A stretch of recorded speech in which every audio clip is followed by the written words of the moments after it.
మనం ఇప్పటిదాకా ఇండ్లల్లా గుళ్ళల్లా దొంగతనాలు చేసే దొంగలను చూసినాం, రోడ్ల మీద దారి దోపిడీ చేసే దొంగల గురించి కూడా చూసినాం. కానీ కర్నూలు జిల్లాలో మాత్రం ఓ దొంగోడు చేసిన దొంగతనం చూస్తే ఓ నీ దుంపదేగా గింత కక్కుడుతోని ఉన్నవేంద్రా అని అంటారు. మామూలుగా దొంగలంటే పైసలు, బంగారు నగలు, ఇనుప సామాన్లను దోసుకొని పోతారు. కానీ ఈ దొంగ ఏమెత్తుకపోయిండో చూడుర్రి. ఇది కర్నూలు జిల్లా ఎమ్మిగనూరు టౌను. కృష్ణమూర్తి అనేటైనా ఇంట్లో ఎక్కర ఉందని 15 లీటర్ల సన్ఫ్లవర్ నూనె పీప కొనుక్కొని బండికి తలిగించుకొని ఇంటికి పోతున్నాడు.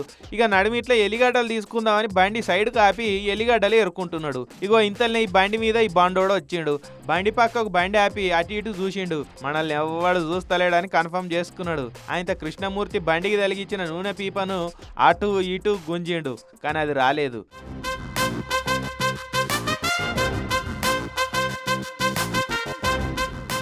మళ్ళా కుదురుకున్నాడు. ఈసారి గట్టిగా గుంజాడు, గంతే అది సట్కన వచ్చేసింది. వారికోస్ వెయిన్స్ వ్యాధికి కేవలం 30 నిమిషాల్లో చికిత్స. కాల్ చేయండి 9989527715.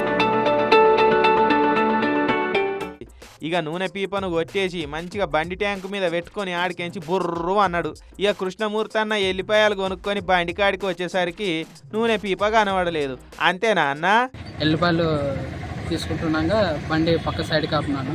ఆ దొంగ వచ్చి 15 లీటర్ క్యాన్ తీసుకుని వెళ్ళినాడు. వాడిని ఎట్లా మన్ను ఎవడో నూనె పీప కొట్టేసిండని సీదా పోలీస్ స్టేషన్కి పోయిండు. ఇక వాళ్ళు అంగట్లో ఉన్న సీసీ కెమెరాలు జల్లెడ పడితే ఈ సంగతి బయటపడ్డది. చూసిరా వీడెంత ప్రొఫెషనల్ దొంగనో కానీ మందిర్లే ఇంత అలకా కొట్టేసిండు అంటే ఎవ్వరు లేకుంటే చెకలక బూమ్ బూమ్ చెకలక బూమ్ బూమ్ అని పాట పాడుకుంటా మరీ కొట్టేసుకపోతుండవచ్చు.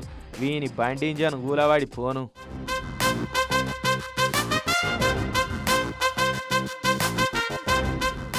ఇక వీనికాత ఇట్లుంటే గుంటూరు సంపత్ నగర్ అడపాబాద్ అట్లా చూడురి. అర్ధరాత్రి అందరూ అన్నాక ఇగో ఇంటి ముంగట పెట్టిన సైకిళ్లను ఆటోలు వచ్చి మరీ ఎత్తుకపోతున్నారు బద్మాషోళ్ళు. బండ్లు కొట్టేస్తే అమ్మేటప్పుడు ఇబ్బంది అవుతుందని సైకిళ్ళు అయితే అడిగేటోళ్ళు ఉండరు. ఇనుప సామాన్లకు ఏ పార్ట్ కా పార్ట్ ఇప్పదీసి అమ్ముకోవచ్చు అని వీటిని టార్గెట్ చేసిరట పట్టేవాజిగాళ్ళు.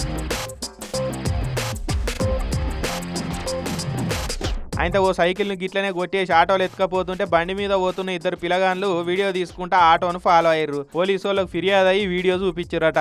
ఇక వాళ్ళు కేసు రాసుకుని ఎంక్వైరీ చేస్తురట. చూడు రాను రాను దొంగగాళ్ళకు పోలీసులు అంటే కూడా ఇంత భయం లేకుండా పోతున్నట్టున్నది కదా.